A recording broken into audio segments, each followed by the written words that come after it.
If I pull up a note or Hey, something, it doesn't show, right, yeah, we're on the camera? recording. No, Oh, hey. Hey, Okay. Grant Wood, Hey, everybody. what's up? Oh, Grant, welcome to the Timmy Gibson Show. Thank you. Good to be back. Good to be Yeah, back. man. So for those that are listening or those that are watching here on my YouTube channel, Grant Wood is an old friend of mine and my old counselor.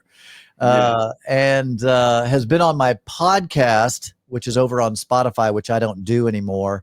But there's a bunch of interviews that we did, four guys and a bottle of scotch or one of those Yeah. things that we did. We Those had were a good times. those were good times. So welcome to the show. You're a therapist. Can you give us a little bit of your bio, kind of your experience and what brought you to being a therapist? And then we'll get into our conversation. Yes, absolutely. Yeah, I'm a licensed clinical marriage and family therapist, and I've done that for about 25 years now, which sounds like a long time.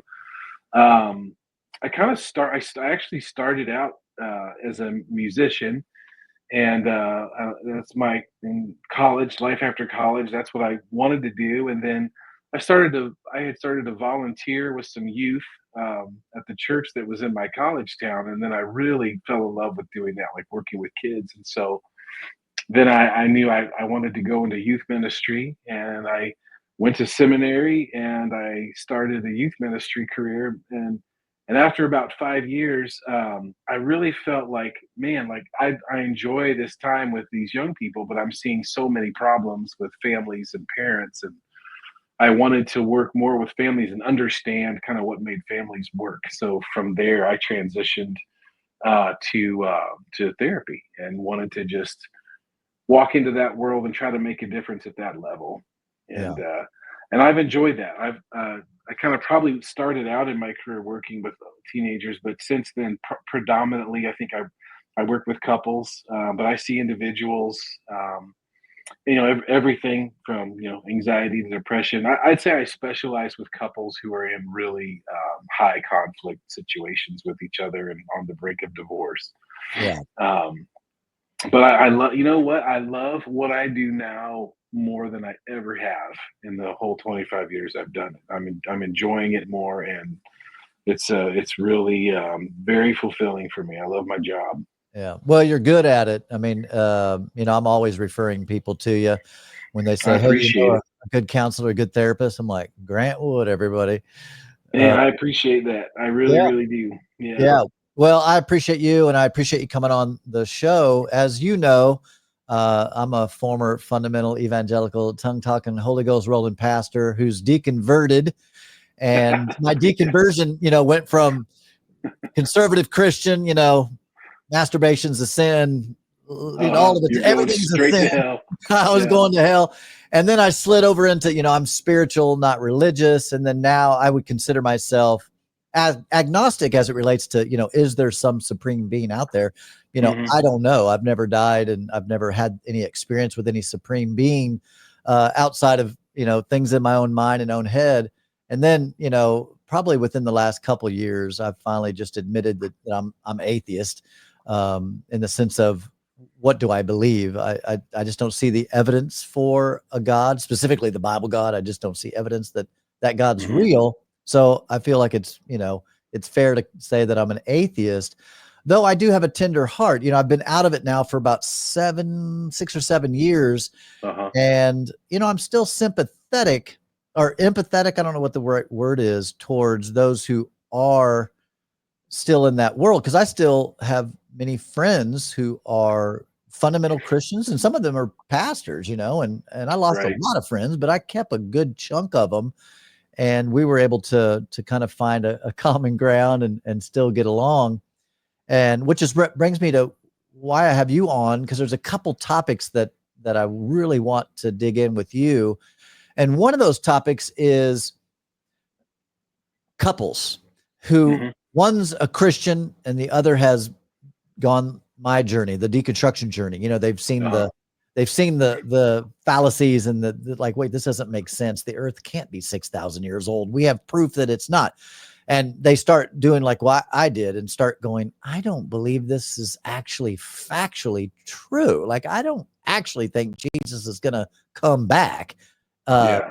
Though, there's some good principles there. I mean, some of the things that Jesus taught, I think most people would agree with.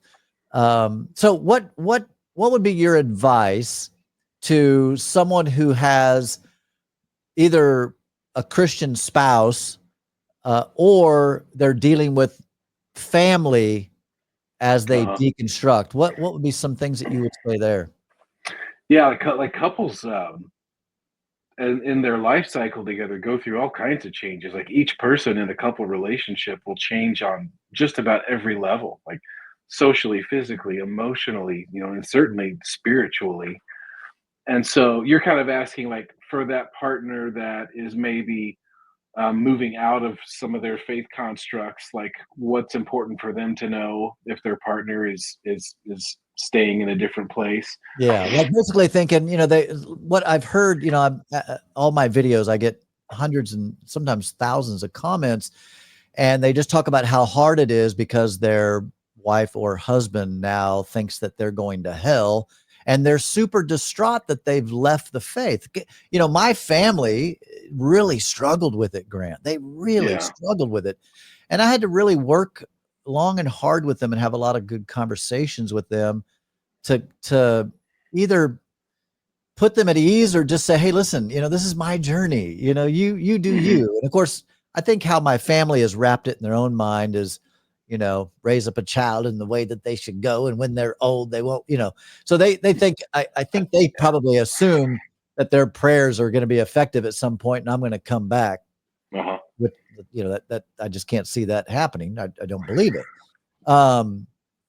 So that's, I think. So yeah, prayer alone is not one of those things that's going to fix the problem when someone's evolving in their journey or as a person. I would say the first thing that comes to my mind is anytime there's conflict in a couple or like change that produces conflict, couples kind of they got three big choices with it. They can go against each other.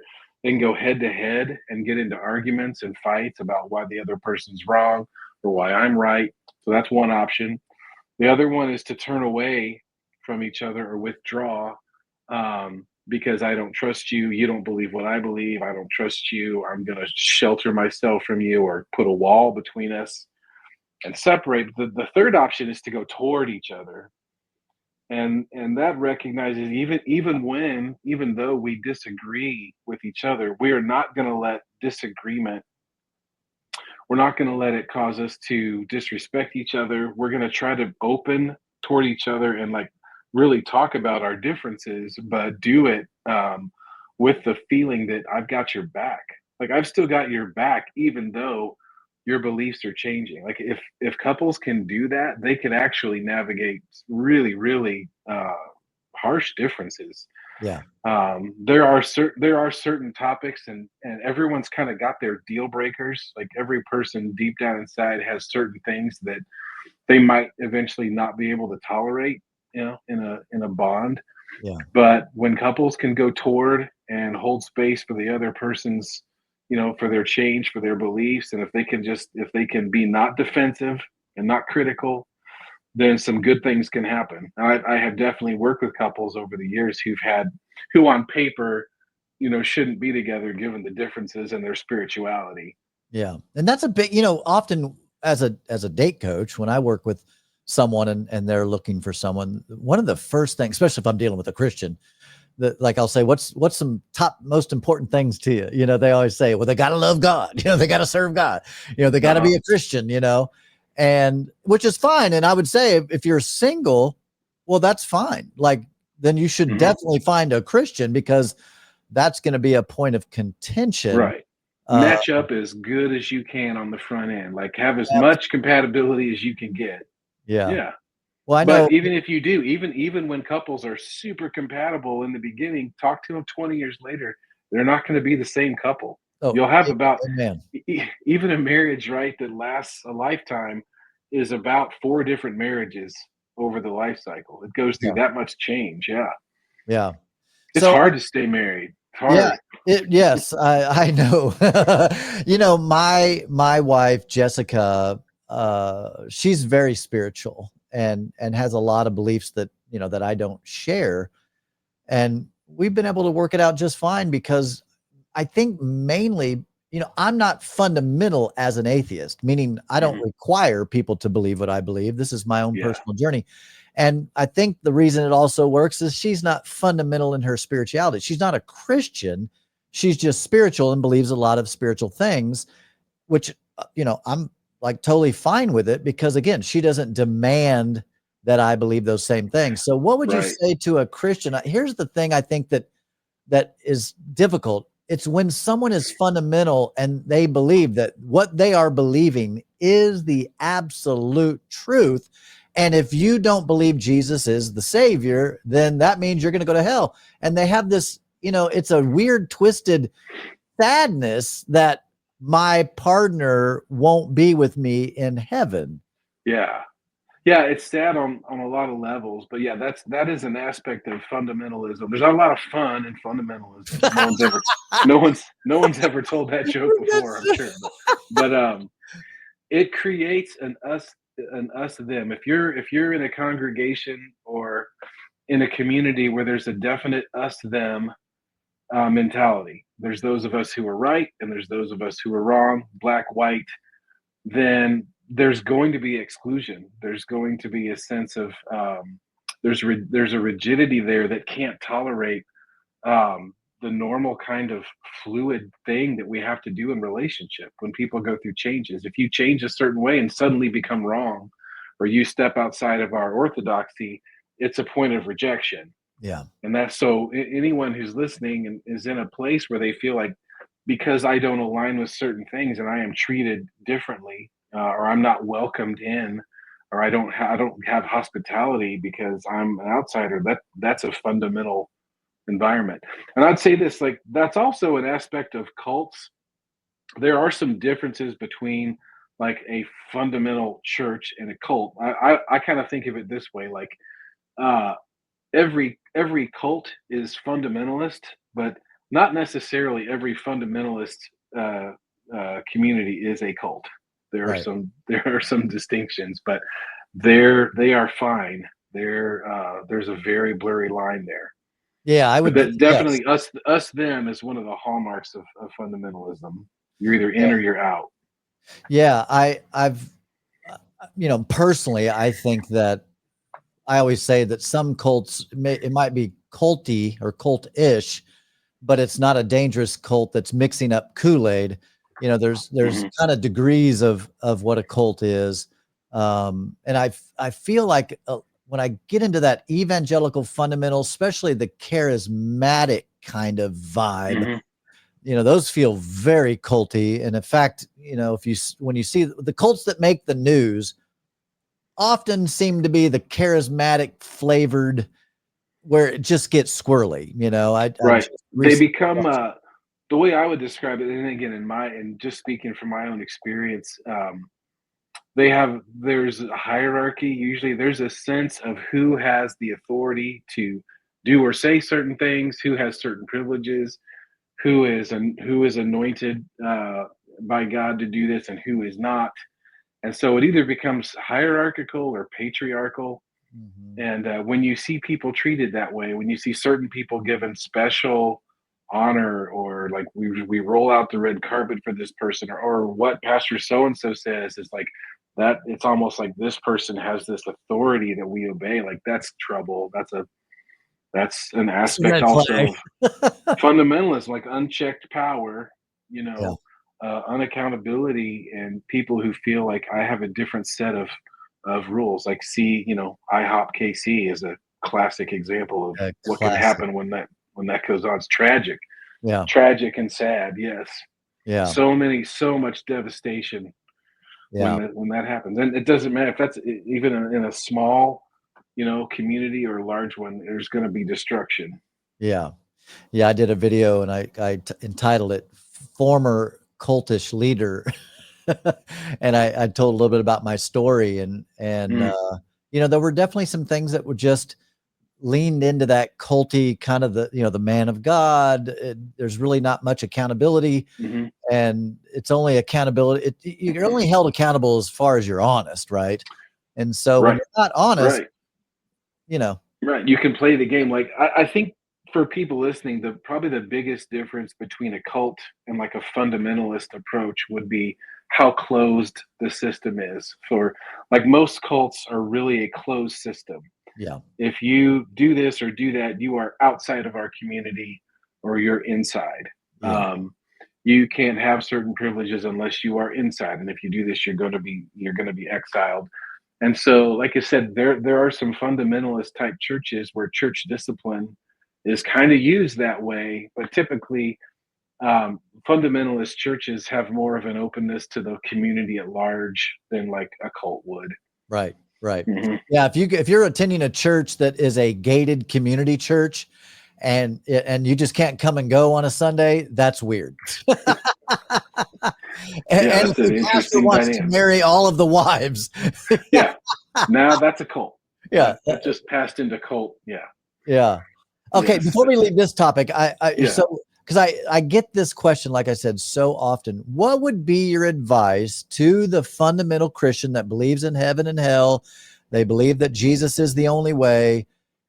That partner, what would you say to that partner who has a partner like me who doesn't believe that, but yet is still a good person? I think that was one of the biggest shocks to my evangelical friends, is they were like, wow, Timmy actually is still a really nice guy. He's not living in a van down by the river, which would kind of be cool these days, but I'm not living under a bridge in a tent with meth needles hanging out of my arms.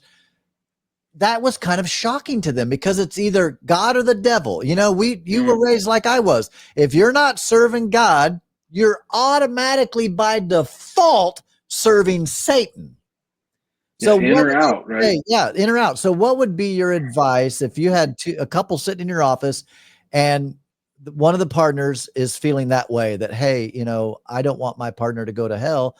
I believe these certain things. What would be your advice to this Right. person to work through that with their atheist or agnostic Right. Well, partner? that's easy. Like I don't want to minimize how difficult that can be, but like I would literally tell that person is look at the example that Jesus left you of how do you interact, how do you engage with people that don't believe. We think about there's the story of the Good Samaritan, the woman at the well, the woman caught in adultery. I love Zacchaeus. Like, you know, Zacchaeus, like, come down. I want to have dinner with you. I'm coming to your house and we're going to talk. And again, that's Jesus. Jesus is always going toward people. Yeah. The people that he had the biggest problems with were the rigid religious zealots. Yeah. But he wanted to engage and talk to people who had real differences, you know, Yeah. and he never forced the issue. He was present. So I would tell him, be present with your partner, talk to them, eat with them, do life with them, be curious, be as curious as you can be. And yeah, that person's framework includes prayer. I would say if you can pray for your partner, Yeah. but that doesn't mean like that's not exclusionary. That's done in love. Right. That's a way of connecting. And so there are times when, again, I think if a person is rigid to a certain degree, that could become a breaking point. Um, but again, like a real fundamentalist would have a real difficulty with the idea of divorce. Like most Christians, kind of at that level, will often say, "Well, God hates divorce, and it's kind of considered one of the cardinal sins that you don't ever do." And so, Right. but don't stay and be bitter and hate your partner and tell yourself that you're doing what God wants you to do, because Right.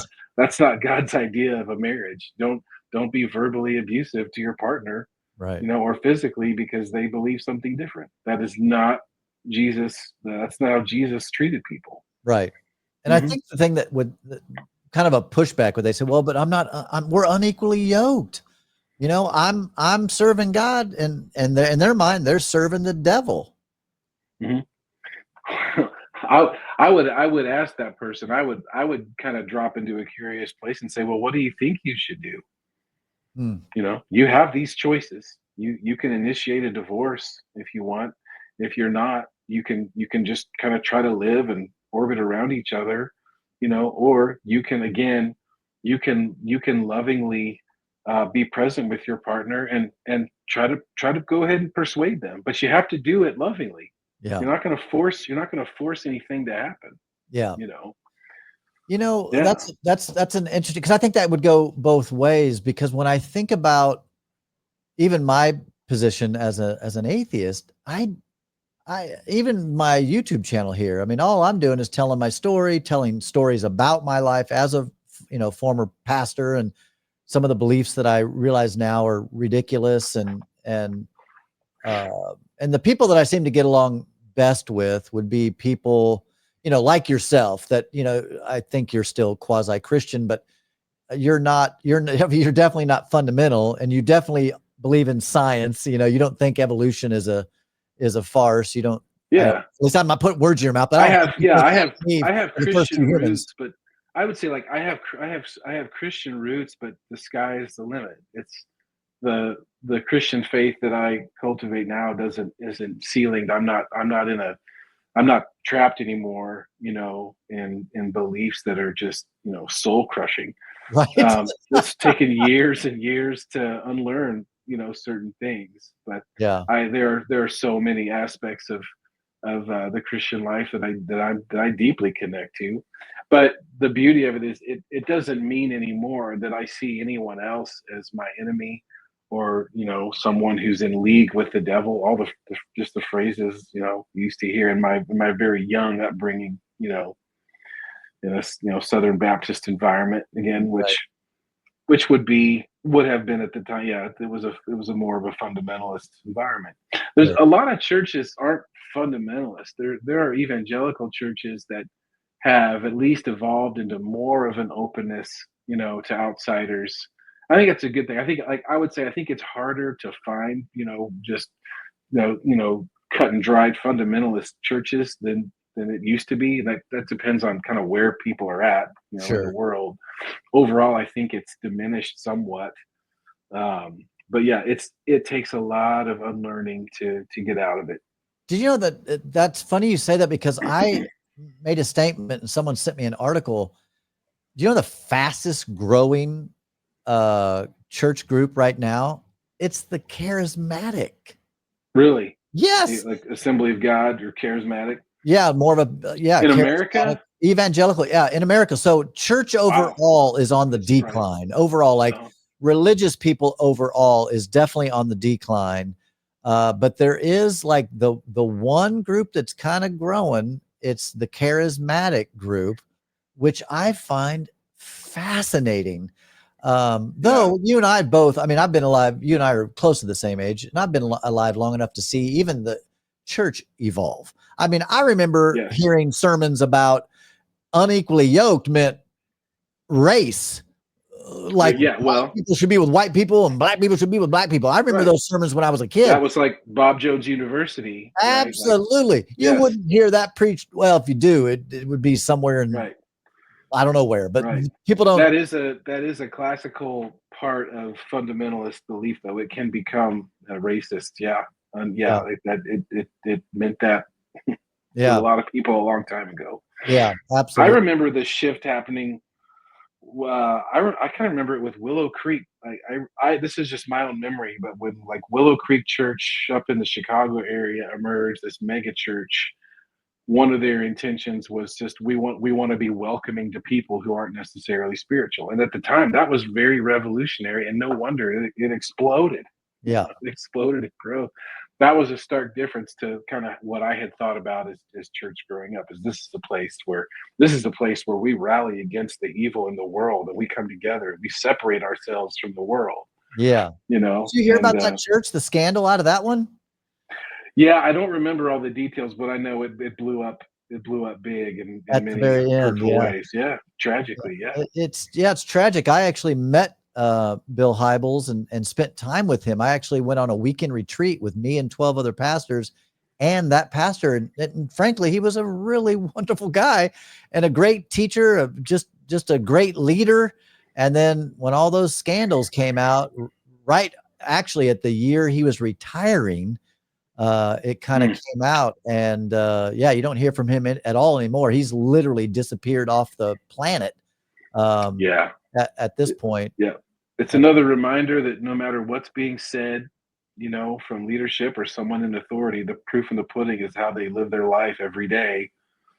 You know, Yeah, and you and I, we both know like our own shortcomings, and absolutely. we've seen plenty of other people in leadership just fall out of that spotlight in painful ways. But Yeah, there never should have been a spotlight in the first place or a pedestal. Like absolutely.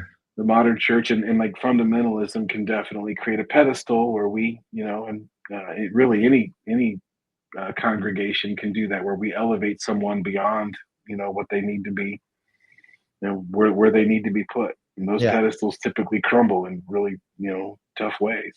Well, I definitely would be like one of those people. I would have dropped the rock and wouldn't have stoned that woman for the adultery. Right. I Would mean, have had to walk I'm in no place away. to judge. Um, Right, okay, right. that's very helpful, Grant, because like I said, I have a lot of people on the channel here that have commented about that, and I know a lot of people really struggle with that because they get married. If you get married young, like Yeah, like you and I did, you get married young, and then like you said, you just change, and you were compatible maybe in the beginning when you were 20, and then yeah, when you turn 50, you're like, yeah, we're not compatible at all, and it's difficult. It can be challenging to try right. to fight through and make that work, and especially if you have some big issue. Because I think Yeah, for me, I wasn't just a Christian, right? It was my identity. It was yeah, my life, and it was my yeah, career. So yeah. in high Dyed school, in the wool, right? Yeah, oh yeah, I mean, people, the funny thing that Christians will say on my channel now, they'll say, well, you must have never been a real Christian. Like, mm, oh, okay. Which is just fascinating. It's like, yeah, no, I only dedicated my entire life to it all. yeah. I saw that part of you, Timmy, and I'd say, no, that is untrue. You were all in, and Yeah. you were all there. Yeah, Yeah. yep. All right. So the next thing I want to talk to you about, and after this, stay tuned, everybody, because we're gonna talk about the psychology behind some of the Christian beliefs and the shame and the guilt and all of that stuff, and how the sexual repression and all those things get involved in some of that purity culture stuff. But before that, I am fascinated, Grant, with conspiracy theories. Uh-huh. Now, when I say that, I'm fascinated that people believe in conspiracy theories. I get that people say, well, sometimes it's a conspiracy theory that turns out to be true. I get Yeah, it. Okay. But I'm talking about the big things like the Pizzagate, QAnon, the children being held under the White House with they're drawing out the adrenochrome. What other, we didn't land on the moon. uh-huh. The earth is flat. There's all these conspiracy theories that are just there's just no substance to them. Flat Yet Earth. by the Mhm. millions, people believe it. And we even see this in politics. It's just, for me, it became real during COVID. And I'm Yeah, assuming that it became because we had more time on our hands. We could get on the internet, we could watch crazy videos. And you watch a video on the earth being flat, and by the end of the video, you're like, how do I know it's a sphere? Maybe it is flat. right. And yet there's no Yes. proof of that at all. In fact, all the evidence leads that clearly that it's a sphere. But what's the psychology behind Mm. people that believe in conspiracy theories? Yeah, I've thought about this a lot. I think when you bring up COVID, I think that's an important part of this. Like, I connect like the emergence of conspiracy theories, and again, they weren't brand new with COVID. They've always kind of been there because Okay. there's something in human nature that is wired for doubt. But anxiety, which I think runs rampant now, it's anxiety is this dynamic that it really thrives on fear, and it thrives on telling our mind a story that's not true or it's not realized, it's in the future, but it creates doubt. And then our brain, once it kind of connects with our brain, it just starts to play different movies for us that we can watch and see. And again, it's all very fear based. And so the anxiety that people walked into with losing jobs, things that we thought would never change.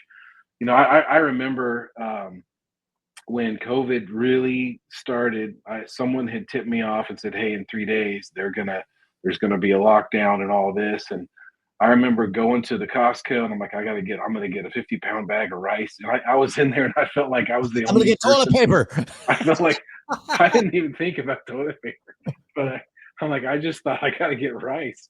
And I remember that feeling in there of feeling like none of us know what's going to happen. This is going to change our lives. Like I'm literally going to be having to eat from this bag of rice for God knows how long. And like that bag of rice never got opened up. Right. It never did, but I bought it. Yeah. And so the more anxiety there is in the culture, the more likely we are going to not trust, certain structures or not cling so tightly to things that we trusted. And then anyone with any kind of imagination, and time on their hands can basically look at anything and start to question it, Mhm. and so I think the presence of anxiety produces conspiracy theories, and I think entertaining them, whichever ones we entertain, and I say we because there are some that I would just say I find them very interesting, sometimes fun to think about. Like they can be entertaining, Yeah. almost like watching a movie. Like a lot of movies, are Yeah. about conspiracy theories. It's entertainment.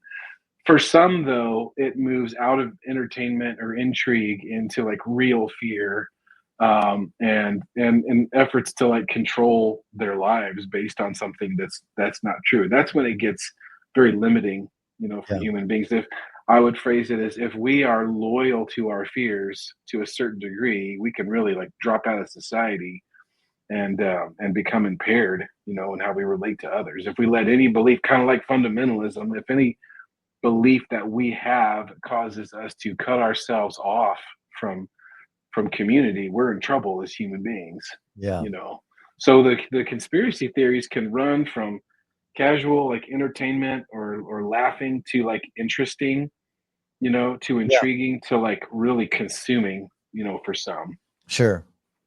Yeah, I know that there's some conspiracy theories that, that there could be a little grain of truth There's always a in grain. there. Yeah, there's Yeah. Uh, anxiety needs something to be true, but then it goes, it's going to inflate it to a distorted level, you yeah. know. Well, I'm sure That's yeah. I'm sure you heard of the guy that believed so much on all the QAnon drops that he, showed up, went to Washington with an AK-47 to that cosmic pizza parlor and walked in with a machine gun to rescue all the children that were being held captive to only Yeah, find out there was no basement, no children. And right. this was like I'll just take a pepperoni with mushrooms, I guess. There's nobody so here. yeah. What would be your advice to, because what I hear from, and I have people, and let me just, in all honesty here, I was believing a few conspiracy theories early on or at least kind of maybe intrigue, interest, and then going, is this true? Is this true? And you Hmm. kind of start questioning, and it took me really going after seeking experts, seeking like no, I think this is correct. There's no like astrophysicist or no astrologer or whatever it is, who believes we didn't go to the moon. Like Hmm. all of like they all like 100% we went to the moon. Like all the evidence we went to the moon.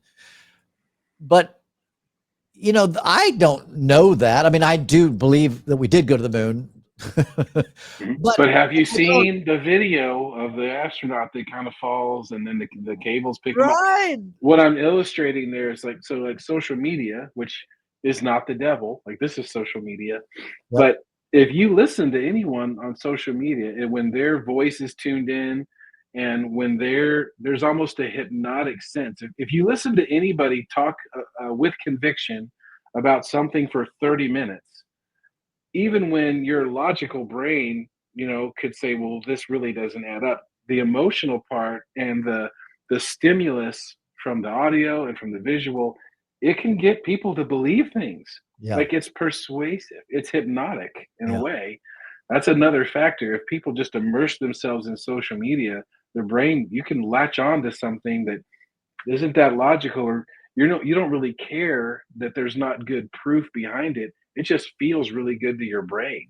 Yeah, it's like And that then I old can, Bible verse. It's itching to the ears. yeah, it tickles my ears. It's what my ears want to hear.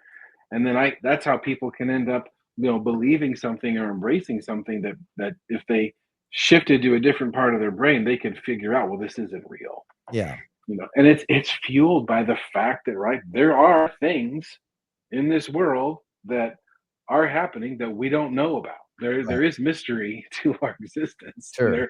there are backdoor meetings that happen, and there's control factors that we don't know about. But we can really let our brains get tracked into hyperactivity, and distortion and delusion, in a lot of different ways. And like social media is just like, it's brain candy. Any way you slice it, it's brain candy.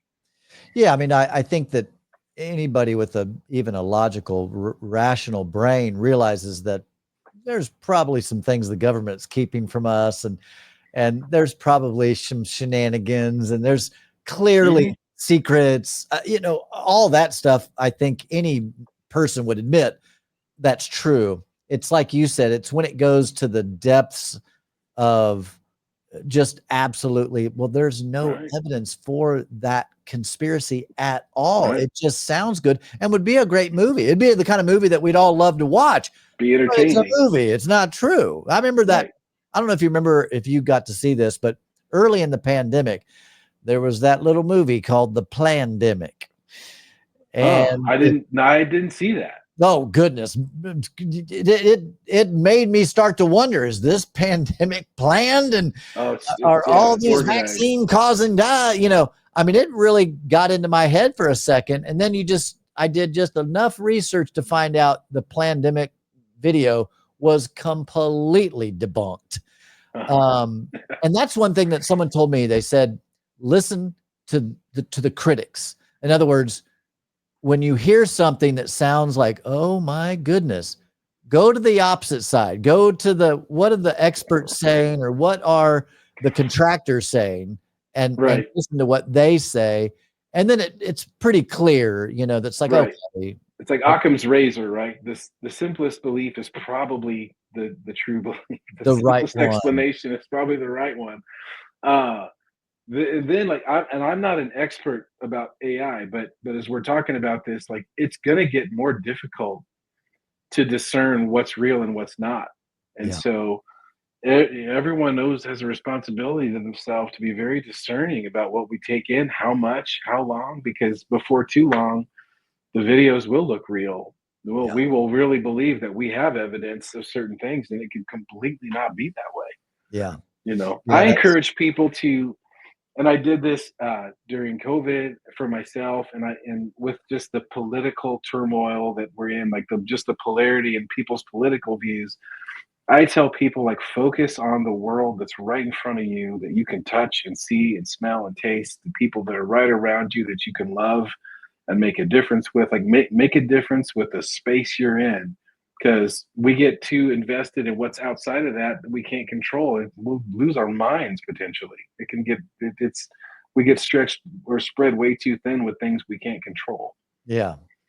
Yeah, when I had on Michael Shermer, from Skeptic magazine author, he said that there's our minds don't want to take and accept the simple answer, like Princess Diana. You know that Yeah. no one wants to just think that she died in a car accident. Right. I mean, Someone killed her. Yeah. that Yeah, it had and to there's be probably some five crime, different theories, right? right? Yeah. Hmm. And some And of them are even contradictory, right? That that she's still alive, but yet part of it's also that it was a big plan to kill her, and it's like a big mhm. conspiracy. And And he like, said, what's the value of being invested in that? Feeling like there's something that I know, um, just like psychologically, like feeling that like either I know more than other people don't, yes, or a feeling that knowing this could help me prevent, you know, some other similar things from being engineered. It's like it's kind of used as an antidote to fear, but at the same time, I still have no power over what happens to Princess Di. So it's kind right, of conspiracy theories can be very disempowering.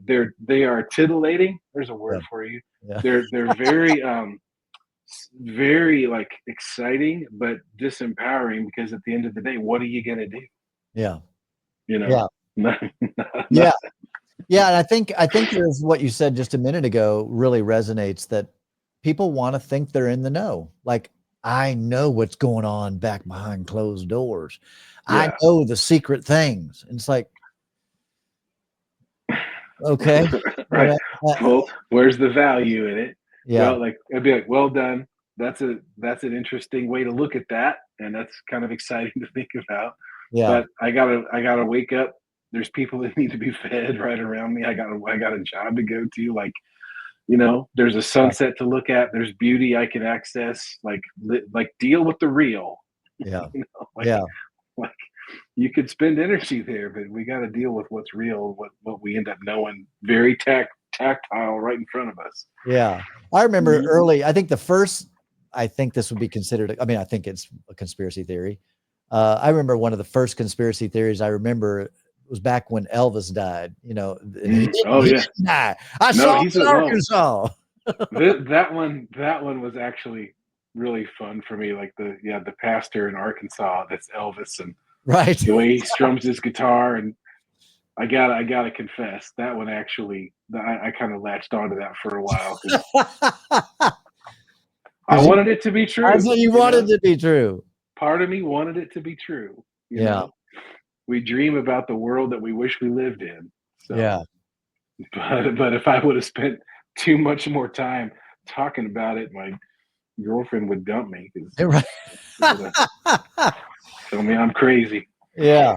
All right. So let's get into the one of the main things I wanted to talk to you about, is really the psychology and what I would say the damage. I've heard this said. I think you and I had talked about this years ago, that some of the most broken, distraught, anxiety ridden, conflicted people are fundamental Christians, the people that believe, you know, heaven and hell is real, and that if you're not a fundamentalist Christian, you're going to burn in hell forever. Not to mention Yeah.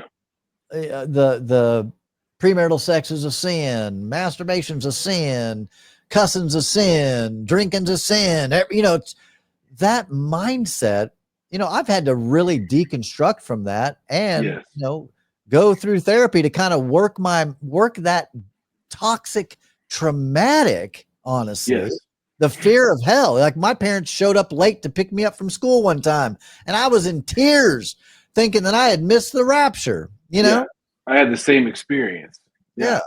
I woke up several times in my youth, and if I couldn't initially locate, where people were, or someone wasn't where they were supposed to be, I'd begin to panic. Yeah. Yeah. Yeah. And Like primal fear. yeah. Yeah.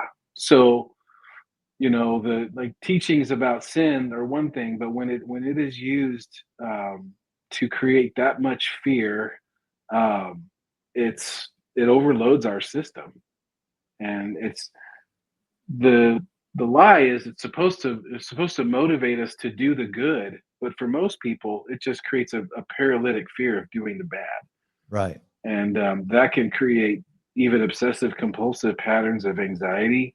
It creates isolation. I move away from anything that looks or smells like it could be wrong, or it could be damning, or a person that I think is not going to be a good influence, and you end up living in a very very small world, Mm. and a very scary one. And I think you and I probably both experienced that on different levels, in our youth. Yeah. The other part of it, that's damaging is, I'd call it a lie. The lie that if I do certain things God's way, and if I don't do certain things that are God's way, like if I do certain things, my life will work out. Mm. Right? If I obey the do's and the don'ts, there'll be this blessing, and I'll be blessed. That was kind of the purity culture promise, is if you don't have sex before marriage, when you're married, you'll have this beautiful sexual experience with your partner for the rest of your life.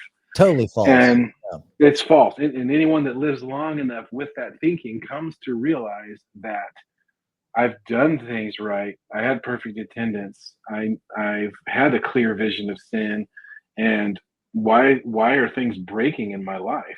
Why do I have cancer? Why did this person leave me? You know, Yeah. why does my marriage have serious like sexual dysfunction? It wasn't supposed to be this way.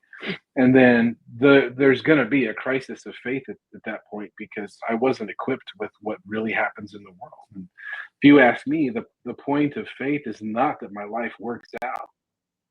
It's not that I do good things and I'm blessed and my life works out. It's that um,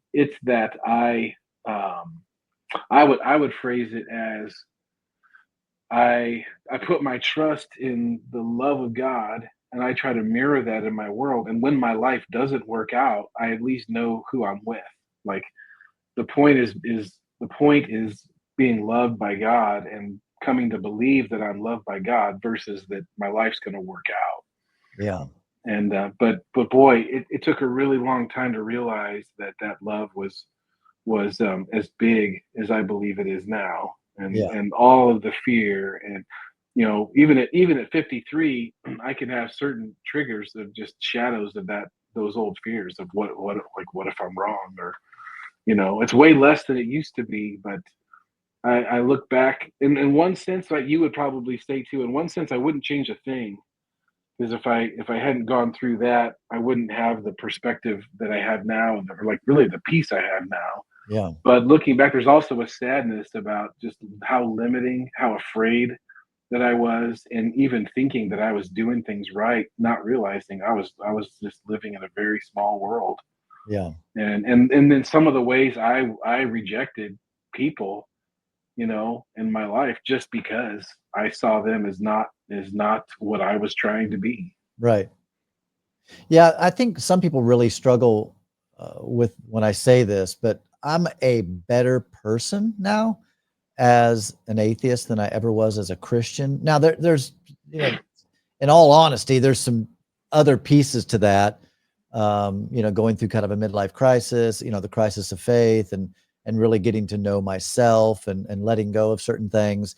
I would imagine there are some Christians who have also gone through that and have maintained their faith. For me, that just wasn't the way the cookie crumbled.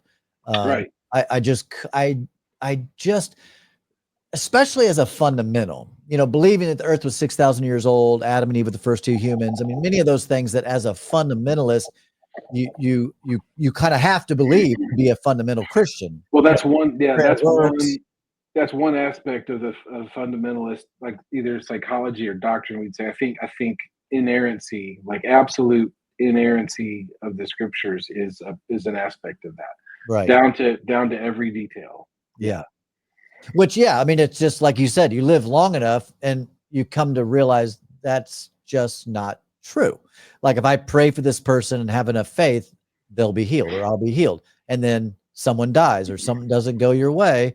And then you have this crisis of faith where you double down and you put your fingers in your ear and just say la la la la la, and you just ignore, Right. or you say, maybe what I was believing to be true isn't actually true. And then Right. you start going through what is true, which is the journey I went through when I started realizing certain things were just factually incorrect. Um, it conflicted. I've said it before. It's like when facts conflicted with my faith, I had a choice to make. And Right. I decided, I went with the evidence and I went with what I was experiencing and how it just was so clear. Right. I Uh, would call it too, like it's like Bible worship. It's like the Bible in a fundamentalist context is viewed really on par with God. It can't be wrong. It has authority in my life, and so I can't argue with it. So if I feel any tension of like, oh well, it doesn't feel like this scripture quite fits, then I'm in anxiety. mm, I'm gonna have a very divided inner world because I have to declare that God's word is truth, but I'm not feeling it happen in my life. And then I can't talk about that tension because I'll be rejected. Yeah. Like you can see how like the corkscrew that people can go through in fear, and how all the internal stress that can come from that. Yeah. Hmm.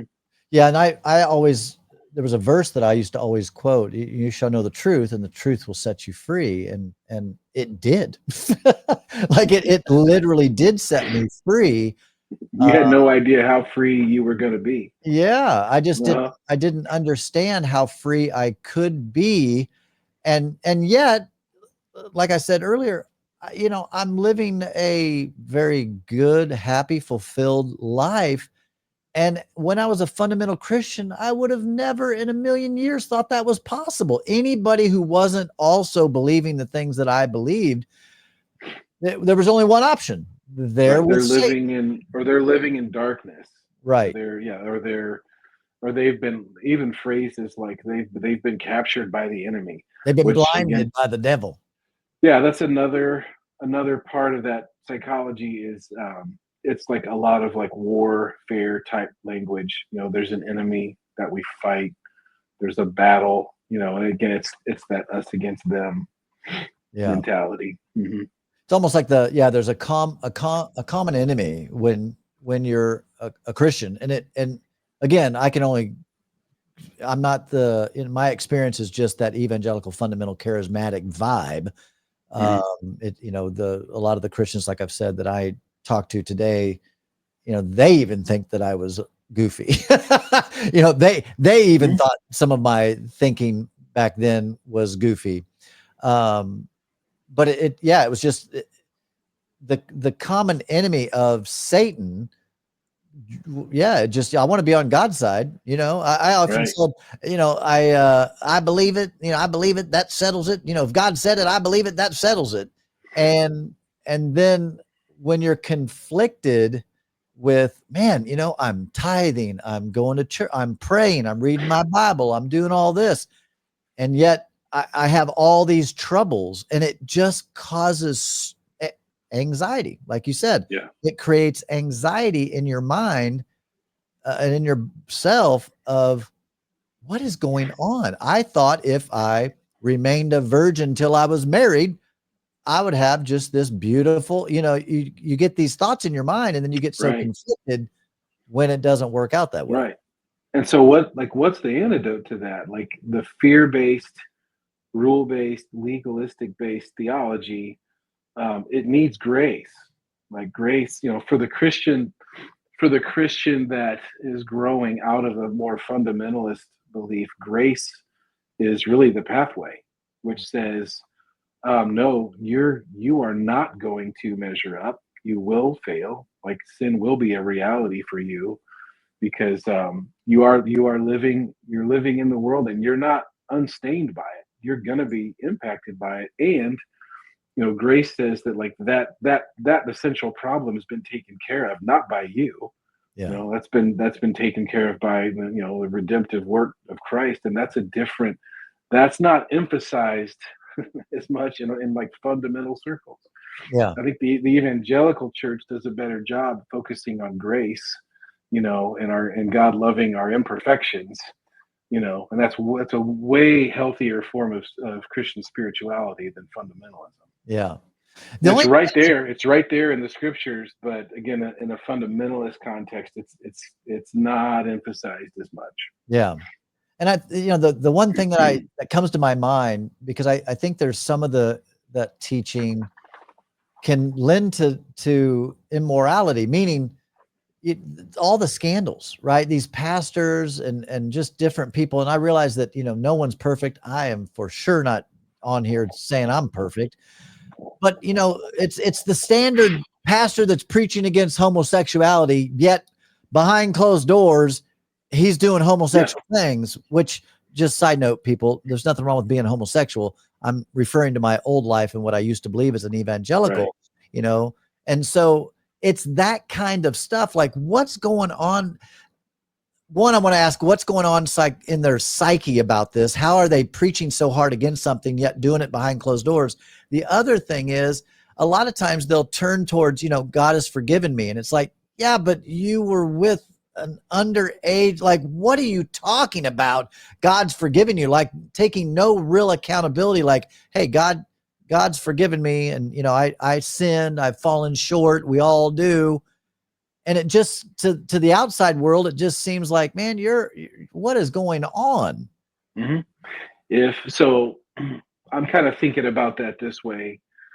Um, when I realize that certain things are not congruent, just because I believe this or teach this, part of me has figured out that that's not the way I really live. But I've got to preach this to people. I'm in this position of leadership. I'm in this position of power and influence over people. But internally, I know lots of it doesn't work, and I feel conflicts in me. What do I have to do? If I'm not gonna be verbal about that, and I would say this about you, Timmy, even when you were a pastor, you were very authentic. Like, you, more than the average pastor, there was an authenticity about your expression, how you dealt with life, that I think was freeing for a lot of people. Mm-hmm. Other pastors, they'll get into a situation where I'm not going to talk about my brokenness or what's really happening, so they have to create compartments. So you create a, there's the compartment, or there's the part of me that preaches on Sunday morning, and there's the part of me that has no idea what to do with these homosexual thoughts, but I can't be vulnerable about it. Yeah. So it's my own private world that starts to be cultivated, and I have to, all my energy goes into keeping these two worlds separate. Yeah. And you talk about like internal torment. Yeah. And we treat other people the way we treat ourselves. So when someone dehumanizes themselves to that degree and is so divided and can justify anything they do, they're gonna be able to treat someone else in an abusive way, and it becomes just very pathological at that point. Yeah. I have said this before, and again, this has been partly my experience. It's like you can't, when you're a fundamental, the fundamental, very far hardcore literalist type person, you're almost forced to, you can't be honest. You can't fully be honest with your congregation, because you're afraid you could be outed or lose your job, lose your family. And so it's like, yeah, like you said, you kind of compartmentalize it, but it's also, you can't, for fear of judgment. Right. You can be honest to an extent. You can say, yeah, I got onto Pornhub, and I watched a couple porn videos, and I asked God to forgive me, and da, da, da. Yeah, okay, but let's be honest. You also spent 5 hours on Pornhub, and then you met a prostitute too. So, Hmm. like, it's like you can't be fully honest. And especially back when I was in Bible college, I'll never forget this experience. It's just one of those experiences. But I was in an accountability group, and I remember one of the guys in the group thought he could be honest. Apparently, he couldn't. But he said that he struggled with homosexual thoughts, and he got just outed. Now, Yeah.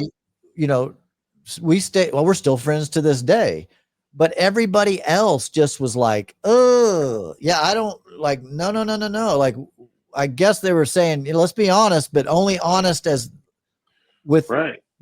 what's acceptable. And so it forces people to hide. And again, that's why Yes. we're, in the age of the internet. I mean, every day I turn around, just another news story about another pastor that's been guilty of doing a bunch of shenanigans. And there's this huge scandal. And like I always say, that doesn't mean there's no God. That just means There's no safety. There's no reality where I feel like I could be vulnerable with what I struggle with and still be accepted or still be loved. I'll yeah, be outcast. yeah, So I lock all that down in this fear of being outcast, and then often when once it all explodes, you're gonna be outcast anyway. yeah, But like I remember, yeah, I remember being in accountability groups with other men, right? And these are men who are meeting at like 6:30 in the morning for Bible study, and part of it is accountability time. And you read these questions to each other, and have you done sexual sin? No. And you take turns, and the last question was, have you just lied to me? And I remember all these men, including myself, sitting there going, yep, nope, nope, nope, I'm good. Yep. Because I don't even know you. I don't even right, know this guy that's asking me these questions, and they think I'm going to be vulnerable about what I'm struggling with. Like, I would, there's so much shame, you know? So shame is a byproduct when there's not real authentic grace connection in a place. We have to hold all our warts inside, and it's terrifying. Yeah. I remember just being terrified at that time, like, oh my gosh, like what am I really supposed to do here? Yeah. Like if I really do what no one here is doing what we're being asked to do because we're all too ashamed and we're too scared, Yeah. you know. And that wasn't being modeled by leadership. There wasn't leadership there that was really modeling what authenticity and what love looks like. If you wanted to see it, you have, if you want to see it, you go to an AA meeting. Yeah. You go to an AA meeting where there, you know, people can share and will about some of their darkest things that they've done, and there's not a fear that they're going to be rejected. That's what the church should be Yeah. more like. And some churches absolutely are safe places for people to heal and to be themselves, and other churches are not. Yeah. If you're a part of a congregation and you come away from involvement there feeling increasing shame and feeling like turning inside out or turning within yourself, that's just a good indicator that's not not a safe place. Yeah. You know, if you feel like the life has gone out of you and you feel increasing shame, like run. What would you say? What is shame compared to guilt? You hear the guilt and shame thrown around all the time. What is shame and what is Mm-hmm. guilt? But well, the way I think about it is guilt is it's the thought or the feeling that I have done something wrong. I identify I've done a wrong thing or a bad thing. Shame is more like I am bad. Like I am the bad thing. Like I am broken. I am worthless. So guilt's kind of the thing I do or don't do. Shame is the message I get about what I did. Yeah. Hmm. So Yeah. yes, sin, which we all talk about, we're all familiar with it. Sin is, it's a religious construct. And I think part of the challenge, because I always felt like I didn't measure up. I always had this sense of guilt and shame because I would have lustful thoughts, or I would, look upon a woman with lust in my heart, or I would, pleasure myself, or whatever things in the Christian world were sin. The bad things. Yeah. Which now I don't believe those are sin. Of course, I don't even believe in sin in that way. I believe you can do things wrong, of course.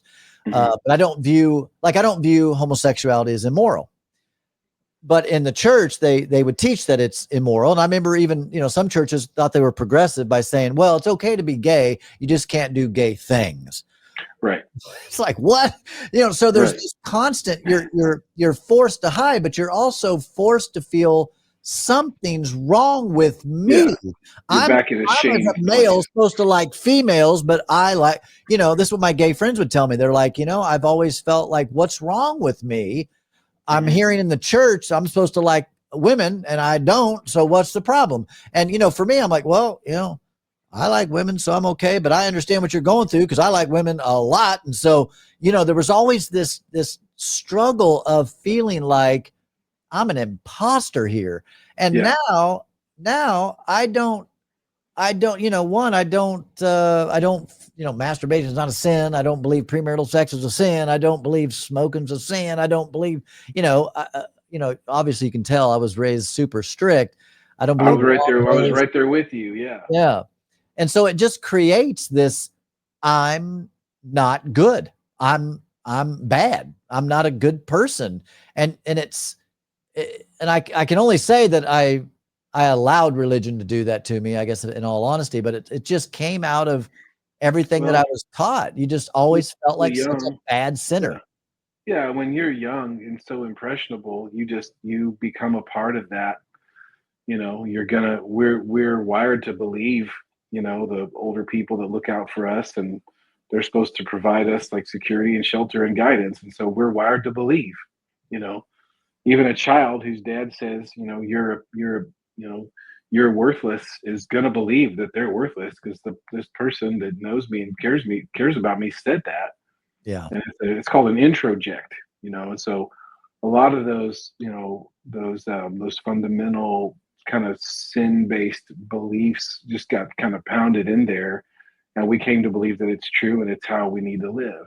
And then Yeah. what I would say about myself today is I came to believe that a lot of those constructs are really they're just really not the things that God is most concerned about. But we were led to believe that these are the most important things you can do, Yeah. you know. Yeah. Yeah, and that's not, if you know Christian history or religious history at all. I mean, of course, this modern day, what we think of as evangelical Christian, or what those people think is the absolute truth. You go back 1,000 years, that's not what was up. Right. You go back Absolutely. 10,000 years, and it's not even Jehovah God; it's some other God. Uh, Yeah. with a whole other set of beliefs and things that you were taught to believe to enter into the afterlife. Yeah. And so, I always say this on my show, even though I'm atheist, clearly I don't know what's out there. I just don't think the human, very human version of, if you're Hindu, you're going to hell. If you're Buddhist, you're going to hell. If you're Islam, you're going to hell. If you're anything other than an evangelical, Bible thumping type Christian, you're going to burn in hell forever. And if you're Jewish, Yeah. you're definitely going to hell because you didn't accept Jesus. That kind of stuff. I mean, I early on realized that was bogus. Um, Yeah. There's the difference. I'm just thinking of the difference, like what I believe and what I know are very different, right, but in my early spirituality, it was about what I knew I needed to know and what I right, would say. It was like what I would say I know for sure, and I actually believed that I knew for sure. right, Live long enough, I know the things I believe and the things I have faith in. Faith is the evidence of things hoped for. Like, right, I don't know. The right, truth right, is, I don't know till I get there. right. There's so much I don't know, but that kind of and again, fundamentalism is based around very much knowing, and it's having the market cornered on truth, Yeah. and then lording that over other people, or using it to isolate, and it's dysfunctional. Yeah, Sam Harris says that it's absolutely just arrogant to say that you know something that you absolutely cannot know. Right. I And the agree. problem with it too is it sets people up, because again, if you live long enough in this life, those things are going to get dismantled. And what will you do then? Your Right. your faith has to evolve. Our faith needs to evolve, into something that actually kind of helps us explain the way things are, you Yeah. know. It doesn't do us any good psychologically to live and to cling on to ideas that we come to know like this really doesn't work. Like it just creates so much tension, you Yeah. know. But people will fearfully hold to beliefs and speak it, even though internally they've already figured out that it doesn't all work that way. Yeah. And if they don't have permission to be vulnerable, if they don't have anyone to talk to, that just festers, and anxiety is going to pounce on it. And again, it's a recipe for more shame and more isolation. Yeah. Yeah. Not intended, not what God intended. Right. Right. I had a conversation with a Christian recently, and it was a fine conversation. And they used the words, "Well, I know there's a heaven." And I said, "Really?" I said, "Okay. Well, how do you know that? Well, God's Yeah, word." I was like, "Okay." right. So what you're saying is that's what you hope for. So it's something that you believe. It's not something you know. If it's something Yeah, you know, you could help everybody else know it, but you don't know it. right. I'm counting on it. I'm anticipating it. I believe it. I don't Right, know it yet. I haven't right, been right. there. Yeah, And absolutely. even what I one of the it burned in my brain is the moment I was about 8 years old and in church, and I was having a lot of questions about heaven, and I actually asked my pastor about heaven, and I remember he looked at me, he said, "Grant," he said, "You know how we meet together to worship on Sunday?" I'm like, "Yeah."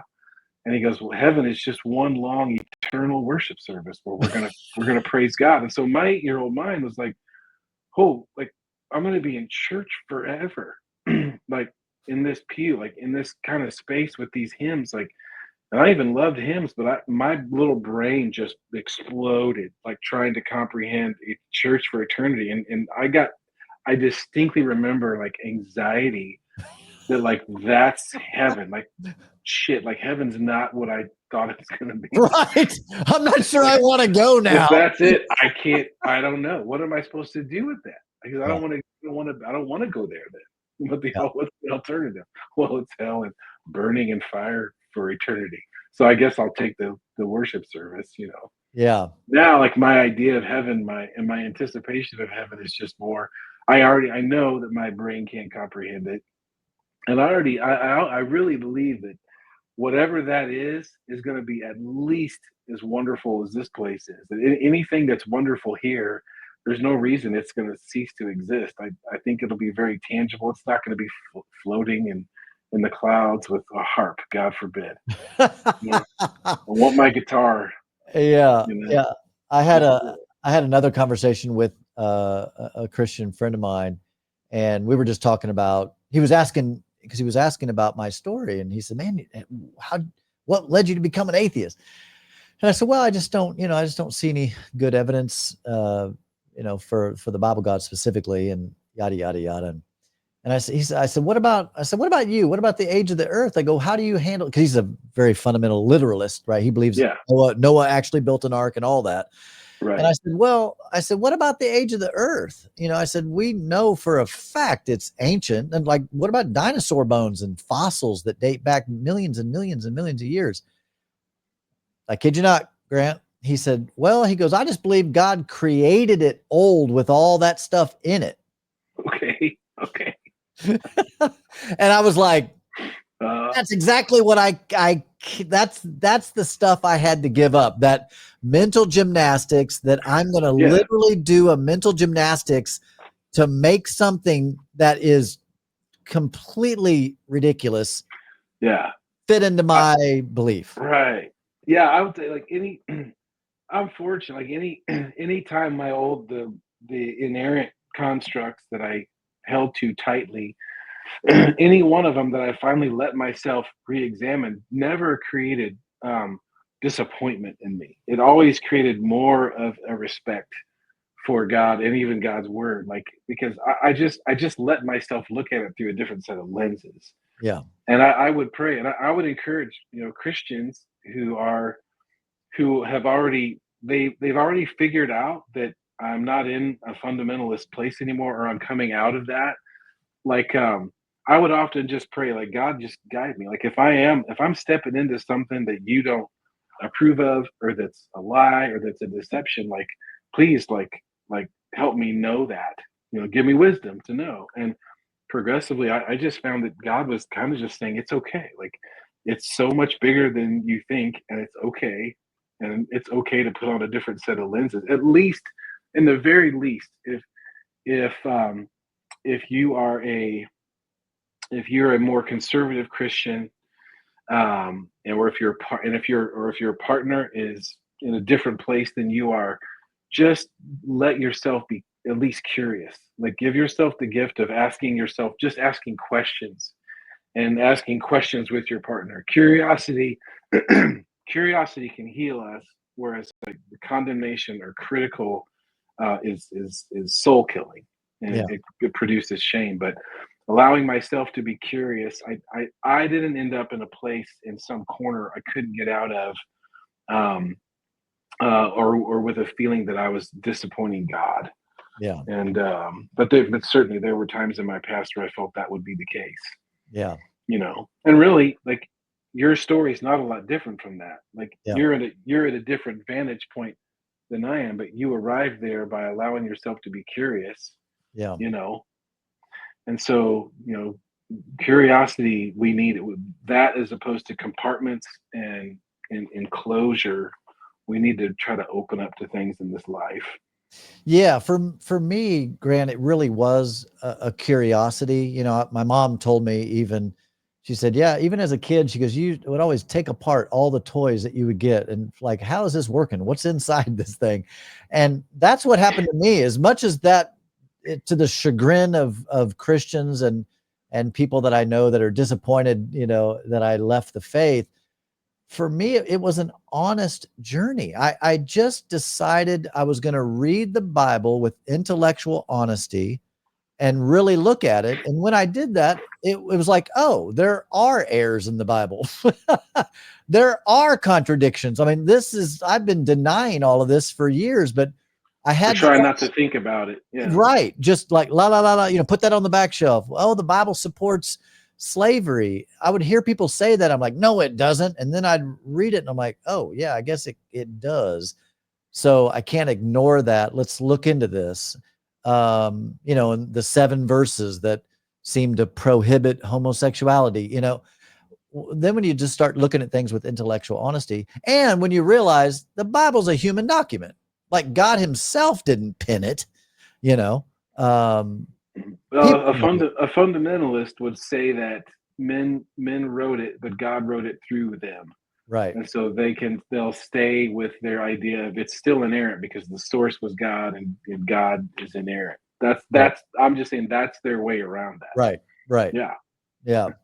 Well, and I used to say, I remember I did a whole sermon series on the apparent errors in the Bible. They weren't real errors, but they were just apparent. No, they're real. they're real. You can't reconcile them. And again, that doesn't mean, even as an atheist, that doesn't mean there's no God. It just gives you a little insight into the like you said, I think at the beginning, that sometimes Christians look at the Bible as a God. Like this is it's that Bible worship that can create trouble. Yeah. Mm-hmm. I remember too, just having a thought of like the Bible. They wrapped it up a long time ago. Like the meetings that happened, the councils that decided what would go in there and what wouldn't. That wrapped up a long time ago. And there's so much in the scriptures that, again, we can see the spirit of it and how it speaks to our lives. But there's I would just kind of think, well, why? Like it's unfortunate for us. We have to reach back so far with those historical contexts to pull out like ways to apply it to our lives. I'm like, did God just stop wanting to speak to us when that happened? Like, I would tell myself, God, the scriptures can't be the only way that God is trying to get through to me.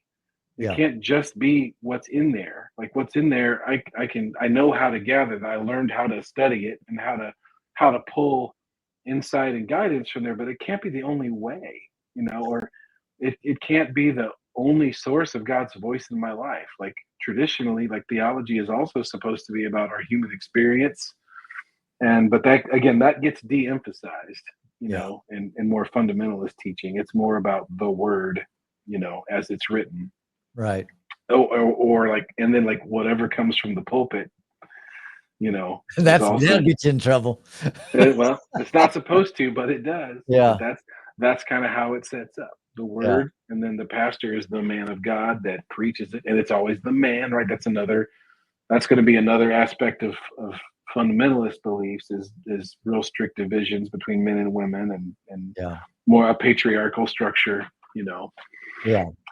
But yeah, I just thought I want God to speak to me in different ways, and God does, speak in so many different ways. But again, in my youth, there was like only one way. It's like it comes down to how you read the scriptures that day and how close you obey it.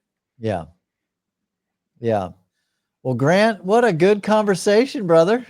I hope it was. I feel like it was. I enjoyed it. I always enjoy talking to you. Yeah, well, man, I appreciate it. So before we go, what is something, I got a couple things. What is something that you enjoyed doing as a child that you no longer do today? Man, what a question. The first thing that came to my mind is just spending all day with my BB gun shooting whatever I could shoot. Living, dead, stationary, moving. Like a BB gun like was fused to my arm. Yeah. I would even sleep with it at night. And no, I do not do that now. Yeah, I love it. That's funny. I actually that brings up a memory for me. I remember I had a BB gun and I used to love to shoot it a lot too. And I remember I got a BB gun for Christmas and then I shot out my neighbor's window. Yeah. And Yep. that was when my BB gun got taken away. I think I shot my little brother. I think I shot, people. I mean, yeah, like I said, I had no limits. The other one I just thought of is like my neighbor. He had his family was the rich family. He had motorcycles, and he had that Honda, like a three-wheeled motorcycle with the giant Oh tires. yes, yes. We would ride those, like literally, it's like the most dangerous vehicle ever created. Yeah, they don't And even make them anymore, I don't think. no, no, I was on that thing like in the summers, like every day, all day. Yeah. I would wear a helmet, but probably not always.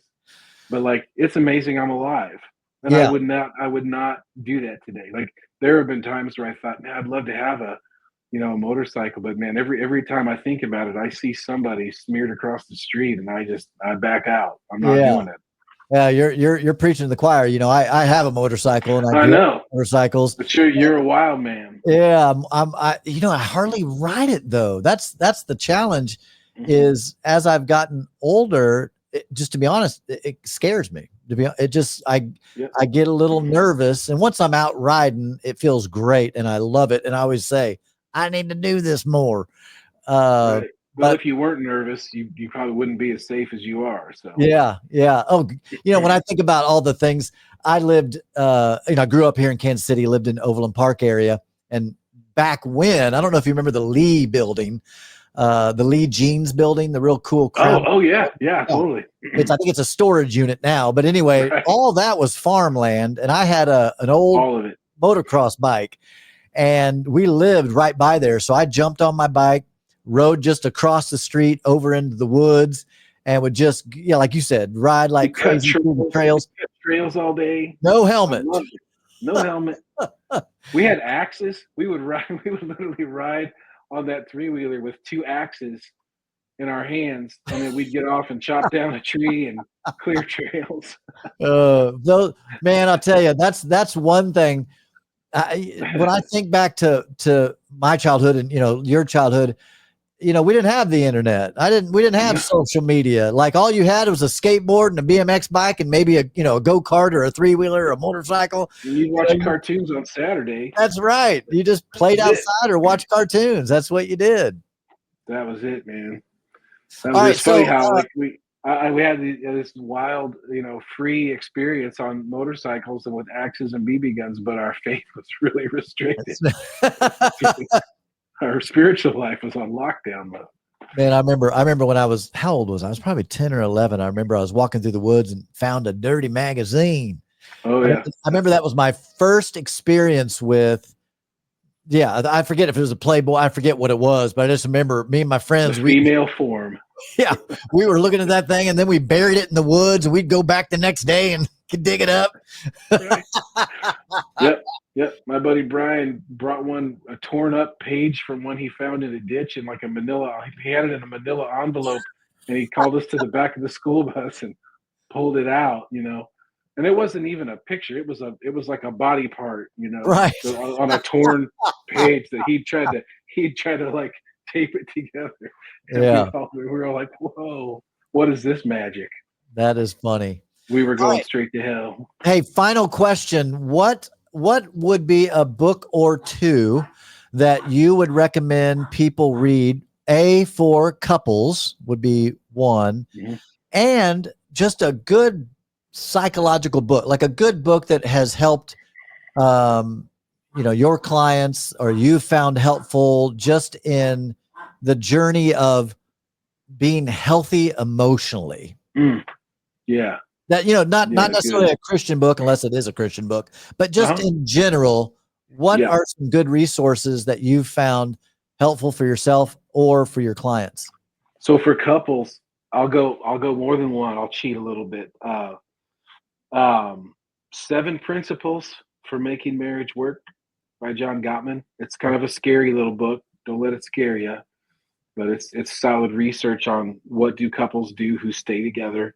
I'd also say Love Sense by Susan Johnson. Susan Johnson, John Gottman. She did Hold Me Tight, didn't she? Hold Me Tight, also Yeah. a great book. Yeah, you can't go wrong there because of the research that went into those. So really, really good books for couples. There are others, of course, but if I was on a desert island, those are the books that I would have. And then recently read, I think, just a book that really helps people understand the nature of how our wounds shape us and how we can have healing from like wounds in our lives. The Myth of Normal. Myth of Normal by Gabor Mate, M-A-T-E, Gabor Mate. The Myth of Normal. A really good read. Yeah. Awesome. Yeah, I find just more and more like trauma and our wounds. Really, there's a lot of good life to live once we really are able to identify the wounds we incurred and like how we need to treat ourselves given those wounds. And so, coming out of a victim mentality and taking accountability for our lives given the wounds that we had. Any religious trauma books that you're familiar with, or any resources for those that have come out of maybe a very culty type of group, or high control religious group where they're dealing with a lot of guilt and shame and trauma from religion? Emotionally Healthy Spirituality by Scazzero. I believe Scazzero. Scazzero. Pete. I think it's Pete Scazzero. That's a solid read and can help people just kind of start to get oriented around their spiritual experience. Yeah. Well, that's awesome. Well, Grant, like I said, man, it's so good to see you. And if people want to connect with you, are you on social media at all? Do you do any blogging or posting or anything out there? I currently don't. My website is resonateclinic.com, and there you can read my bio about kind of what I do, how I work, schedule appointments, and my email is resonate260@gmail.com. Very so cool.